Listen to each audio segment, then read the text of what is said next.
Duumilaakson tarinat on karski versio Muumilaakson tarinoita lastenohjelmasta. Muumijaksojen päälle on vedetty hävytöntä alapäähuumoria, joka on varmasti shokkiarvollaan sekä omintakeisella tyylillään jäänyt tietyn sukupolven mieleen. Mulle henkilökohtaisesti Duumilaakso ei ole mitenkään tuttu, enkä koe isompaa tunnesidettä näihin videoihin. Tiedostan kuitenkin, että kyseessä on jonkin sortin kulttiteos, sillä kuulen sitä välillä puhuttavan. Mutta Duumilaakso oli sellaista aikaa, kun vielä asioita ladattiin tietokoneelle. Esimerkiksi jostain DC++:sta tai ties mistä. Ja sitten joku, mä en tiedä vieläkään mikä ryhmittymä sitä sitten teki, niin aika törkeitä duppauksia. Ensimmäisistä jaksoista on yli 20 vuotta ja siinä ajassa moni asia menee sekaisin. Mä olen silti päättänyt yrittää antaa tapahtumille selkeän aikajanan, joka alkaa ennen kesää 2004. Duumilaakson tarinoiden ensimmäiset 8 jaksoa sijoittuu tähän aikaväliin. Ensimmäisestä jaksosta selviää, että näitä videoita tekee kaksikko Jukka ja Jarppi. Ja ei, ne ei ole Duutsonien Jukka ja Jarppi, vaan ne on sattumalta samannimiset henkilöt. Toinen heistä paljastaa naamansa ensimmäisen jakson lopussa. Jukan nimi vaihtuu pari kertaa näissä videoissa, sillä välillä hän esiintyy Juilana ja välillä Juippina. Jakso toisensa jälkeen sarja on sitä itseään, eli mielikuvituksetonta huora- ja homosanojen laukomista. Mikä muuten sä oot miehiäs? Ei se sulle kuulu homo. Seksivitsejä sekä random musiikkien soittamista kesken kaiken. Itse sisällöstä ei oikeasti ole paljon mitään sanottavaa. Niin kuin Hevosmiesten kilta on mulle osoittanut, tällaiselle sekoilulle on yleisönsä, ja sen olen minä. Pienet poikkeusjutut, jotka ei liity näihin pääaiheisiin, oli hauskoja, mutta niitäkin piti haravoida sieltä seasta. Haisee vähän kummalle. Jotain kummaa on sattunut. Vittu. Mennäänkö katsomaan? Ja näin 8 jaksoa on pääpiirteittäin tulkittu. Kesäkuussa 2004 Duumi Peikko aloittaa Suomi 24-ketjun nimeltään Duumilaakson tarinat yhtä suuri kuin parhaita. Onks teistä kukaan kattonut Duumilaakson tarinoita? Mä oon ja ne on ihan parhaita. 13 päivää myöhemmin kaksikkosarjan takaa vastaa. Joo, onhan noi kyllä ihan sairaan hyviä, vaikka itse sanonkin. Uutta jaksoa on taas pian tulossa lisää. Nyt on kaiken kaikkiaan 8 jaksoa tehtynä ja ollaan pidetty vähän pitempi tauko nyt. Mutta aloitamme taas tekemään uutta jaksoa. Duumipeikko. Juila ja Jarppi, lähettäkää mulle sähköpostia, että mistä niitä voi ladata lisää. Itse on ladannut DC++:lla, lähettäkää mailia osoitteeseen, että milloinka tulee lisää niitä tarinoita, koska oon fani, ja mistä niitä sitten saa enemmän ladattua, onko siihen joku sivusto, mailatkaa takas. Pian keskustelu siirtyy siihen, mistä jaksot voi löytää. Pihvis. Oon etsinyt Googlen kautta ja en oo löytänyt niitä, niin mistä osoitteesta niitä sais? No niin, sun pitää imata niitä P2P-ohjelmalla netistä, jos haluat niitä itsellesi. Ei niitä Googlella löydy ainakaan vielä. Elettiin sitä aikaa, ettei mitään yleistä videonkatselusivustoa ollut ja tiedostot piti ladata koneelle. Tulevaa 9. osaa paljastettiin pitkin heinäkuuta.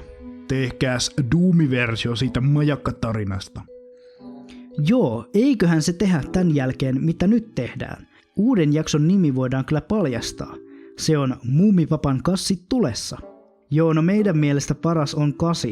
Olemme tehneet jo jaksoa 9 noin 1/3 valmiiksi. Ehkä huomenna tai ylihuomenna teemme lähestulkoon loppuun sen. Mutta hyvä kun olette nauttineet niistä. Joo, unohtui edellisessä viestissä mainita, että 9 jakso on jo 75% valmiina. Pitäisi vielä saada Satu duppaamaan Alisan äänet, niin sitten alkaisi olemaan valmista. Voin sitten ilmoitella lisää, miltä hubilta sitä jaksoa voi imailla, jne. Elokuussa annettiin uudet ohjeet jaksojen lataamiseen. Tänään valmis 18.00, lisää ohjeita sen jälkeen. Elikkäs nyt tulee ohjeet, kirjoita näin Exploreriin. ftp213.250.7.1.251 ja paina Enter. Sitten kun se pyytää käyttäjän nimeä, niin kirjoita Duumi ja salasana on HK. Sitten siinä aukeaa ihan tavallisen näköinen ikkuna, missä on jaksoja. Sitten toiset jaksot on siinä kansiossa, missä lukee, että duumeja lisää. Näin sitten. Ilmoiltakaa, jos ilmenee jotain ongelmia tai muuta sellaista. Iloisia katselu kautta imutushetkiä. Servo on aina öisin sitten kiinni, mutta muuten aina päällä. Harkittiin myös chat-ryhmän perustamista. Onkos olemassa yhtään Duumilaakso-aiheesta IRC-kanavaa? Ei taida olla, mutta voitais kokoontua vaikka #Duumilaakso-kanavalla Quakenetissä. En sitten tiedä, oliko tällaista chattia toiminnassa, mutta oletan aiheen innoittaneen sellaisen olemassaoloon. 9. jakson tuotannossa oli ongelmia, sillä Alisaa dupannut Satu ei tehnyt töitään. Milloin seuraava jakso ilmestyy? Vastatkaa! Jakso ilmestyy noin 2 viikon sisällä. Satun pitäisi tulla vielä duppaamaan Alisa. Muuten jakso on valmis alusta loppuun. Vain Alisan dupit puuttuvat. FTP-serverit pettivät ja oli aika kehitellä uusi tapa saada faneille jaksoja. Virallisia nettisivuja sekä torrenttimahdollisuuksia mietittiin. Syyskuun lopussa Sherlock-käyttäjällä herää kysymys. Tekeekö joku muukin noita Duumilaakson tarinoita, kun joissain jaksoissa esim. Hemuli Transun pakomatkassa tai kusikilpailussa on ihan eri äänet? Pitääkö epäilykseni paikkansa? Missä vitun kusikilpailussa? Se, joka niitä tekee, niin kyllä saa hävetä aika paljon. Keksii saatana oman idean mistä tehdä, eikä rupea matkimaan tositekijöitä. Eipä kuulettunut keltään semmoisia jaksoja löytyvän. Taitaa olla kusetusta taas koko juttu. No, eipä haittaa sitten mitään. Ei oo huijausta, mä oon nähnyt ne jaksot, esim. Hemuli Transun pakomatkassa on biisi, myrskyn jälkeen huokaista ja elämän tie. No joku paska se kuitenkin on. Onhan se vaan surkea todeta, että joku yrittää matkia tämmöisessä asiassa.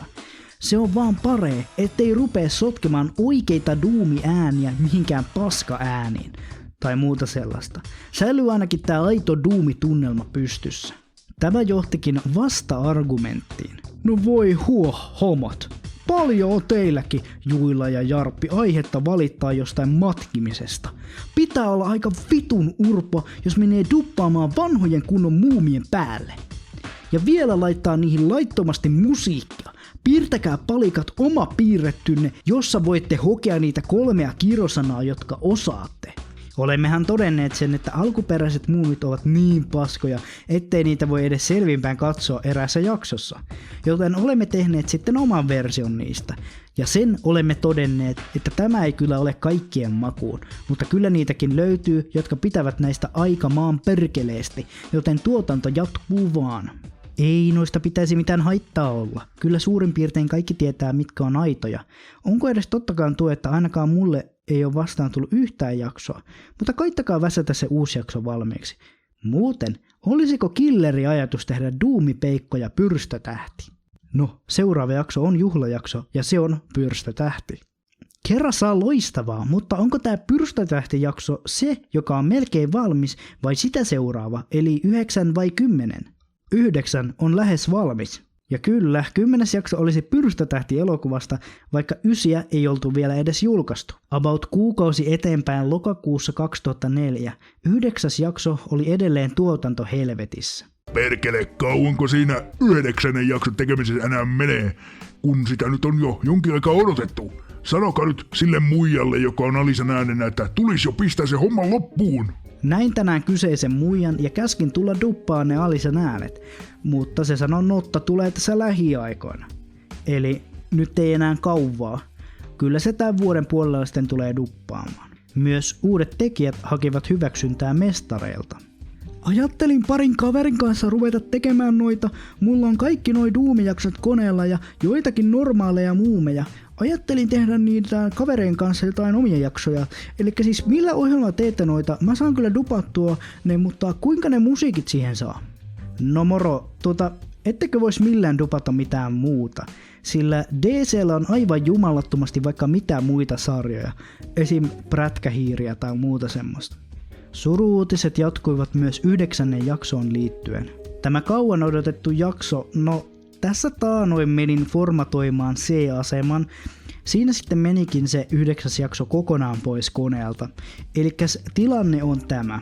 Aloitamme Jarpin kanssa uudestaan duppaamaan ja koitamme hioida sen jakson vielä paremmaksi, kun se oli viimeksi. Ja tällä kertaa me duppaamme itse myös Alisan äänen. Pyydämme vielä teitä jaksamaan odottaa jakson tulemista. Jakso tulee näillä näkymin vähän ennen joulua levityksen. Kiitos ja kumarrus. Toivoa ei oltu menetetty ja uusin jakso oli työn alla. Sille annettiin jopa päivämäärä. No nyt on jo alkanut tuo duppaus sujua 9 jakson kanssa. Kun kerran aloitimme alusta, niin valitsimme toisen jakson samalla dupattavaksi. Puolet on jaksosta dupattu eilen ja tänään tai huomenna loput. Eli jakso on varmaankin jaossa viimeistään 17 tai 17 päivä hubilla. lapuadyns.net. Jakson nimeä emme ole vielä päättäneet, mutta se tulee kyllä tänne ensimmäisenä julki. Kiitos vielä kärsivällisyydestä. Siis päivämäärä olikin 16-18 päivä, eikä 17 ja 17. 15. päivä joulukuuta 2004. Osa 9. Doomien murhamaiset aikeet pistettiin jaettavaksi faneille. Oi vittu. Joku on kuseksinut täällä pitkin pihoja, isää. Se oli ehdottomasti jakso Doomilaakson tarinoita. Rimaa ei tietenkään nostettu ja kaikki oli ennallaan. Nyt jaksoa 10 mainostettiin videon lopussa. Kiitos kaikille faneille, että olette jaksaneet katsoa tätä paskaa. Viimeinen jakso tulee ensi vuoden puolella. Malttakaa siihen asti odottaa. Tämän jälkeen kaksikko katosi keskustelusta. 2005 vuoden puolella Suomi 24 pariin otteeseen huomattiin muiden muumiduppien nousu, jotka käytti samaa nimeä kuin Doomarit, Zacharias. No niin, nyt joku helvetin nulikka on mennyt tekemään omia Doomilaaksojaan, jotka ovat muuten totaalisen paskoja, tai ainakin jaksot Taikurin noidutut pikkarit ja Pyrstötähti kuulostaa ihan joku ala-astelaisen tekemältä. Mun äiti tekee 10 kertaa parempaa ruokaa, se tekee ihan paskaa. Jättäkää please Doomit alkuperäisille tiimille, tai painukaa kotiin kasvattaa munakarvoja. Zatman. Oon huomannut, että jotkut muutkin tekis Doomilaaksoja. En nyt puhu Pummilaakson tarinoista. Esim. Se kusikilpailu tai Taikurin noidutut pikkarit tai Doomipeikko ja Pyrstötähti. Ootteko bongannut muita jaksoja? Tää on vaan olettamus. Samana vuonna perustettiin Doomilaakso Free Web-sivu, joka tuskin oli Juipin ja Jarpin tekemä, sillä se sisälsi muita duppeja, josta kaksikko ei selkeästi pitänyt. Loppujen lopuksi koko sivuston toiminta lakkautettiin ja sinne johtavan linkin kautta koneelle latautui tällainen äänitiedosto.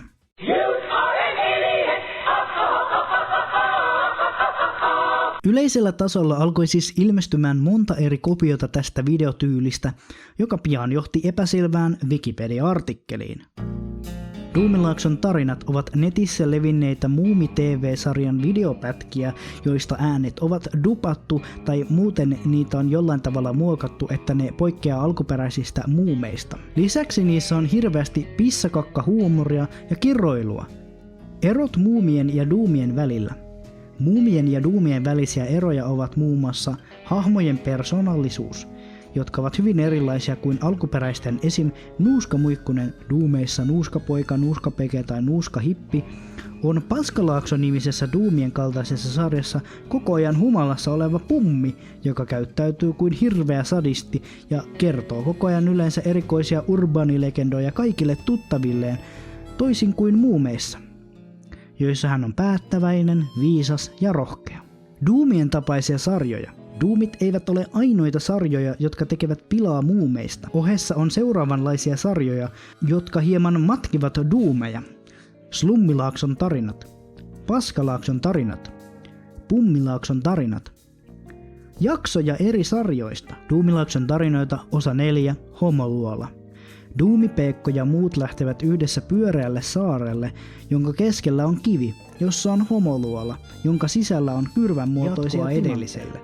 Doomipappa lähtee keräämään viime jaksossa nähtyjä sieniä, mutta pappa nitrokohtauksen kesken kräilyn. Nipsu tartuttaa Paskalaakson asukkaisiin ripuliepidemian, jonka seurauksena maanjäristyksiä, kusitulvia sekä jatkuvaa Myy tekee hiekasta mörön, joka pelastaa hänet metsäpalosta. Eikö toi ole vaan se oikea muumijakso? Tuntemattomien tekijöiden teoksia. parhaita paloja homoluola, Duumipeikon isosta muna- ja nieskuaineissa jaksosta. Luokka nettihuumori. Kuten olettaa saattaa, tämä sivu poistettiin. Mutta vuoden 2005 joulukuussa sivu yritettiin palauttaa, josta on jäljellä tämä keskustelu. Minä tein palautusäänestyksen artikkelista Duumilaakson tarinoita, mutta se ei näy tällä sivulla. Miksi se näy täällä? Ilmeisesti et ole lisännyt sitä tänne. Minun puolestani voidaan äänestää Duumilaakson tarinoiden palautuksesta nyt, kun raja on ainakin vielä 80%, jotta niitä ei varmasti palautettaisi. Kertokaa 10 hyvää syytä, miksi pitäisi poistaa. Säilytettävä. Paska-ankan veroinen. Ennakkotapaus on jo. Totta, paska-ankan kanssa samanveroisia. Suosittu. Jos paska-ankka säilytetään, niin säilytetään tämäkin. Sen verran tunnettu, että kannattaa säilyttää. Pahoittelut artikkelin kirjoittajia kohtaan, mutta artikkelin teksti on mielestäni niin huonoa, että se lähentelee roskan rajaa. Tällöin artikkeli on poistouhan alla tästä äänestyksestä riippumatta. Itse aihe sen sijaan ansaitsee mielestäni maininnan Wikipediassa, omassa artikkelissaan tai yhdistettynä alakulttuurista kertovaan artikkeliin, ja siksi äänestän säilyttämisen puolesta. Poistettava. Paska-ankka on vakiintunut, vaikkakin ei edes hauska, jopa Akuankan toimitus on ottanut kantaa. Tämä on taas jotain marginaalia, josta kukaan ei tiedä eikä muumin oikeuksien haltija ole kiinnostunut. Puolesta äänessä taitavat olla pornokulttuurin kuluttajia, kun tällaista tietävät. Roskaa. Ei mene edes taiteen piikkiin. Ei jokainen hassun hauska duppaus tai puhekuplien tekstien vaihto ole merkittävää. Pienen sisäpiirin huumoria, jolla ei ole yhtään mitään merkittävyyttä. Miten tämä ei ole mukaan merkittävä? Samantapainen kuin paska-ankkakin, jos poistatte sen teen uuden. Wikipediahan on tehty kasvamaan, ja nyt te vain poistatte tämmöisen sivun tuosta vain. Jos sivu ei miellytä, älkää käykö siellä. Paska-ankkakin olisi pitänyt ehdottomasti poistaa, mutta 2 väärää ei tee yhtä oikeaa, joten virhettä on turha toistaa. Ja näin koko artikkeli poistettiin. Viittaukset paska-ankkaan oli siis Doomien kaltaista huumoria sarjakuvamuodossa, jossa Akuankka puhekuplien päälle oli tehty omat härskit tekstit. YouTuben yleistymisen myötä alkoi muumidupit löytämään isompaa yleisöä, sillä nyt niitä ei tarvinnut ladata koneelle, vaan ne oli kaikkien katseltavissa. Koska videot löydettiin hakutermeillä, oli Duumilaakson tarinat helpoin tapa nimetä oma muumiduppaus. Tää vahingossa myös pisti kaikki muumidupit Duumilaakson tarinat otsikon alle, sekoittaen pakkaa siitä, kuka ensimmäiset videot alun perin tekikään. Yksi näistä muumiduppien tekijöistä oli Zatman, joka jo 2005 kommentoi eri duppien ilmestymistä ja oli päättänyt kokeilla omaa onneansa näiden videoiden kanssa. Vuoden 2007 Suomi 24 keskustelusta selviää, että Zatmanin tekemät videot olivat ainakin likaisia ajatuksia, mamman myrkkymarjat, nuuskapoika lähtee pois, papan salarakkaut sekä papan nousu ja tuho. En ole törmännyt yhteenkään näistä videoista, mutta päätellen Zatmanin myöhempiä muumiprojekteja on ihan mahdollista, että hän on nämä tehnyt. Zatmanin YouTube-kanava on perustettu vuonna 2006, eikä siellä mystisesti ole mitään videoita ennen vuotta 2009. Vuonna 2008 huhuttiin, että Duumilaakson tarinat palaisi vihdoin takaisin osalla 10, josta pian julkaistiin traileri. Osa 10 kantoi nimeä Viimeinen ristiretki, ja se lupaili hyvää, joten ei muuta kuin jakso imutukseen ja nauttimaan.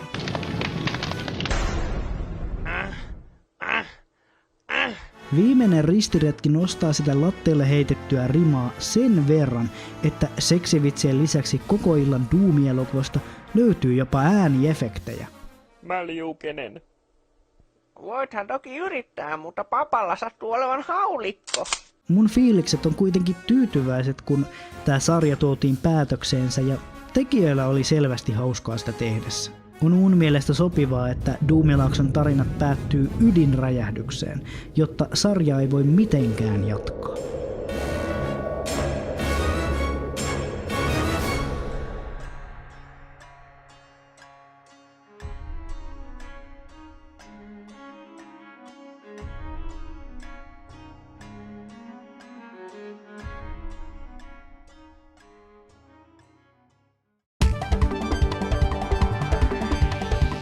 Vuonna 2009 julkaistiin painajainen Muumitalossa Zatmies-nimiselle kanavalle.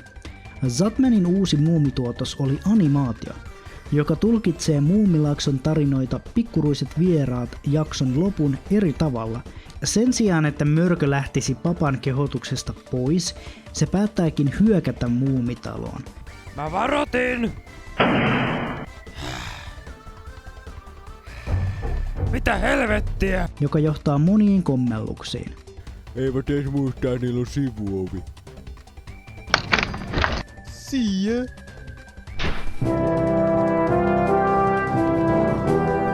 Zatmies myös itse ääninäyttelee näitä hahmoja. Hän selkeästi imitoi duumareiden ääniä ja oletan, että hän teki samaa omissa dupeissaan. Me paetaan ikkunan kautta katolle ja taistellaan siellä vaikka viimeiseen mieheen. Mitä helvettiä? Täällä on joku vitun haiseva hippi. Hän julkaisi animaatiosta uuden version vuonna 2010. Samaan henkeen tuli myös Hattivatti-saaga, joka perustui Hattivattien saarijaksoihin. Sitten hän teki 2 alkuperäistä animaatiota, Muumit ja Lapsenvahti sekä Vampyyri Muumilaaksossa. Lapsenvahti-animaatiossa Vesa-Matti Loirin hahmo Nasse Setä vierailee Muumitalossa. Vampyyripätkässä Laaksoon syntyy vampyyriepidemia ja hahmojen täytyy taistella niitä vastaan. Uusi muumisisältö oli suosittua, mutta se valitettavasti johti Zatmies-kanavan poistoon Moomin Charactersin takia. Näihin aikoihin alkoi Muumien tekijänoikeuksien haltija Moomin Characters Oy vetämään kaikkia muumivideoita alas netistä. Dupeissa kuitenkin käytettiin Muumilaakson tarinoita sarjan materiaalia luvatta, mutta kuinka pitkälle voi tekijänoikeuksien nimissä videoiden hävittämisen viedä? Pelkät muumidupit eivät päätyneet yhtiön haaviin, vaan myös suosiota kasvattaneen Sinätuupa paskavideoiden tekijät saivat kokea tätä voimaa. Kokonaisia videoita katosi YouTubesta ja kanavat poistettiin 3 strikin myötä. Moomin Characters ei siis claimannut videota ja piilottanut sitä maailmanlaajuisesti, vaan poisti sen antaen strikin kanavalle. Jopa mä olen saanut heiltä strikin. Oudoksi tilanne meni siinä kohtaa, kun YouTubesta alettiin poistamaan myös Muumilaakson tarinoiden ulkopuolisia videoita. Niihin kuuluivat muun muassa nämä animaatiovideot sekä stop motion muumisettiä ja tätä. Tähän kohtaan tulisi esimerkki, mitä on Hippolaakson tarinat, mutta Moomin Characters poisti ne jälleen, eikä mulla ole ladattu mitään koneelle. Ne näytti siis tältä, ja ne sanoi suurin piirtein näin. Minä olen Hippopeikko. Vuoteen 2010 mennessä Hippolaakso laskettiin siihen, mikä rikkoo Muumien tekijänoikeuksia, ja Metal Sonic 333 YouTube-kanava poistettiin tämän takia. Nää on hädin tuskin muumeja. Moomin Characters on 2010-luvulla tullut tunnetuksi siitä, kuinka tarkkoja yhtiö on tekijänoikeuksistaan. Aika usein yhtiö pyytää poistamaan muumit paikoista, joihin ne ei kuulu tai tulevat muuten yhteisymmärryksen asioista. Lähinnä isoimmat kohut on tulleet siitä, ettei hahmojen käyttöön ole kysytty lupaa tai korvauksia vaaditaan. 2014 uutisessa lapsilta kiellettiin muumiesitys ja siitä tuli lokaa Moomin Charactersin niskaan. Silti isointa vahinkoa on mun mielestä luotu tubessa. Tää kanavien ja videoiden silmitön tuhoaminen kuitenkin yhdisti pieniä tekijöitä luoden yhden selkeän vihollisen. Mun mielestä käy todella paljon järkeen, että suosituksi kulttuuriperinnöksi noussut muumit saa synkän twistin siirtyessään nettiin. Suomalaisissa muumimeemeissä hahmot kiroilee, juo kaljaa, tappelee ja tekee kaikkea ei-muumimaista. Mun mielestä on väärin, että ihmisten vaivalla nähtyjen videoiden lopputulos johtaakin kokonaisten kanavien poistoon. Toinen hyvä esimerkki on The Moomix, jolta edelleen poistetaan jo 2011 julkaistuja videoita.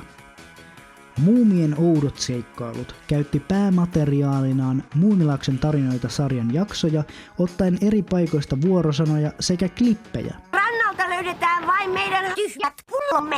Kiskoimme viinaa aika pitkään. Nämä on ajalleen hienoja teoksia. Mä luokittelisin nämä Suominetin klassikkovideoiksi. Mun muistaakseni Muumiksen eka kanava poistettiin jatkuvien rikkomusten takia, vaikka videot on mun mielestä selvää parodiaa. Niistä tehdään selvä pesäero alkuperäisiin jaksoihin verrattuna, joka voi olla syy, miksi ne vähän väliä ilmestyy uudestaan takaisin tubeen ja katoaa sieltä. Nykyään Moomin Characters ei ole niin iso päänvaiva, ja niin kanavat kuin STP-videotkin on pysyneet tubessa. Toisaalta muumiduppien kohtalo on heikompi, sillä niitä poistetaan yhtä tiukasti kuin ennenkin. Vaikka kysyntää olisikin. Vuonna 2014 Sounds Like Fart-käyttäjä latasi muutaman lyhyen muumidupin kanavalleen, mutta ne poistettiin melko nopeasti. Olisiko teillä hetki aikaa puhua Jeesuksesta? Mitä asiaa koskee saatana? Nämä videot lähti leviämään kulovalkean lailla pitkin nettiä muodostuen viraalihiteiksi. Videoiden suosio ylitti helposti tekijän oman suosion, ja veikkaankin, että tää on ensimmäinen kerta monelle, jotka kuulee miehestä, joka sanoi: Onko nyt oikea hetki näyttää munaa? Samoihin aikoihin Make-niminen käyttäjä latasi omalle Dailymotion-tililleen Doomi-jaksoja sekä muita muumiduppeja. Kaikki videot on listattu Doomilaakson tarinoita otsikon alle, vaikka videot on eri tekijöiltä. Doomilaakson tarinat sai oman pysyvän fanisivunsa joskus vuonna 2020 vaihteessa nimeltään doomilaakso.com. Sivulle on listattu löyhästi infoa liittyen Doomilaakson tarinoihin sekä kaikki Make-kanavan videot. Valitettavasti Facebook-faniryhmän sivut ei enää toimi, sillä siellä listattiin Juippi ja Jarppi alkuperäisiksi tekijöiksi. Löysin kuitenkin TikTokista doomilaakso.tari-käyttäjän, joka vaikutti olevan alkuperäiset tekijät, kun olivat jakaneet klippejä Pyrstötähti dupistaan. Sitten päätin kysyä, sattuuko he olemaan Juippi ja Jarppi, ja vastaus oli myönteinen. TikTok ei jostain syystä suostunut näyttämään mun seuraavaa kommenttia, jossa puhuin, että teen videota aiheesta, ja se jäi siihen.